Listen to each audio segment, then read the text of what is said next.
എല്ലാവർക്കും നമസ്കാരം. സെൽഫ് ജേണിയുടെ മറ്റൊരു റീഡിങ്ങിലേക്ക് സ്വാഗതം. ഇന്നത്തെ യൂണിവേഴ്സൽ മെസ്സേജ് എന്താണെന്ന് നോക്കാം നമുക്ക്. പിന്നെ നമുക്ക് വന്നിരിക്കുന്ന കാർഡുകൾ 7 of sword,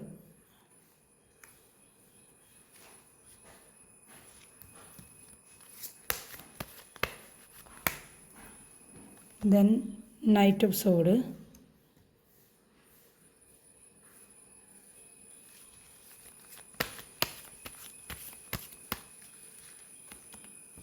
king of cups.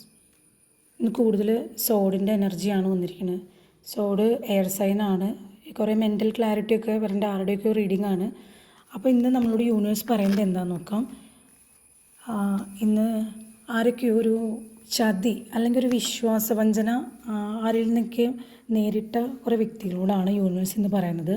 അപ്പോൾ നിങ്ങളുടെ ലൈഫിൽ മേ ബി കരിയറിലാവാം, അല്ലെങ്കിൽ ജീവിതത്തിലാവാം, ഇപ്പോൾ റിലേഷൻഷിപ്പിലൊക്കെ ഒരു വിശ്വാസവഞ്ചന അല്ലെങ്കിൽ ഒരു ചതി എന്ന് പറയുന്നൊരു കാർഡാണ് 7 ഓഫ് സോഡ് എന്ന് പറയുന്നത്. കുറച്ച് നെഗറ്റീവ് കാർഡാണ്. നമുക്കൊരു കണ്ടാൽ തന്നെ അറിയില്ല, ഒരാൾ കുറച്ച് സോഡ്സ് എടുത്ത് തിരിഞ്ഞു നോക്കിക്കൊണ്ട് പോകുന്നൊരു പിക്ചറാണ്. അതായത് നിങ്ങളെ ആരൊക്കെയോ ഒരു വിശ്വാസവഞ്ചന ചെയ്തു നിങ്ങളോട്.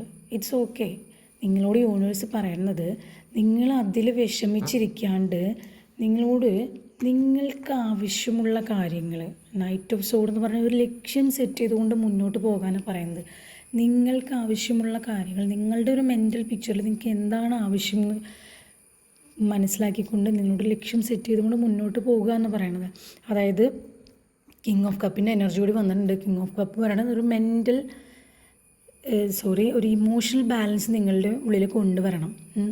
ഈ കപ്പിൻ്റെ എനർജി എന്ന് പറഞ്ഞാൽ ഇമോഷനെയാണ് സൂചിപ്പിക്കുന്നത്. നിങ്ങൾ ആ ഒരു കാര്യത്തിൽ വിഷമിച്ചിരിക്കാണ്ട് ഒരു ചതിയോ വഞ്ചനയൊക്കെ നേരിട്ടുണ്ടെങ്കിൽ ഇറ്റ്സ് ഓക്കെ, ഫോർഗീവ് ചെയ്ത് വിടൂ. അപ്പോൾ അതിൽ നിങ്ങൾ നിൽക്കാണ്ട് നിങ്ങളോട് ഇമോഷൻ ബാലൻസ് കൊണ്ടുവരിക, മുന്നോട്ട് പോകുക എന്നാണ് യൂണിവേഴ്സ് പറയുന്നത്. ഇനി നിങ്ങൾക്ക് പറ്റുന്നില്ലെങ്കിൽ ഒരു മെൻറ്ററുടെയോ ഒരു സുഹൃത്തിൻ്റെയോ ഒരു ഹെൽപ്പ് സ്വീകരിച്ചുകൊണ്ടായാലും നിങ്ങൾ അതിൽ നിന്ന് പുറത്ത് കിടക്കാനാണ് പറയണത്. Okay, thank you.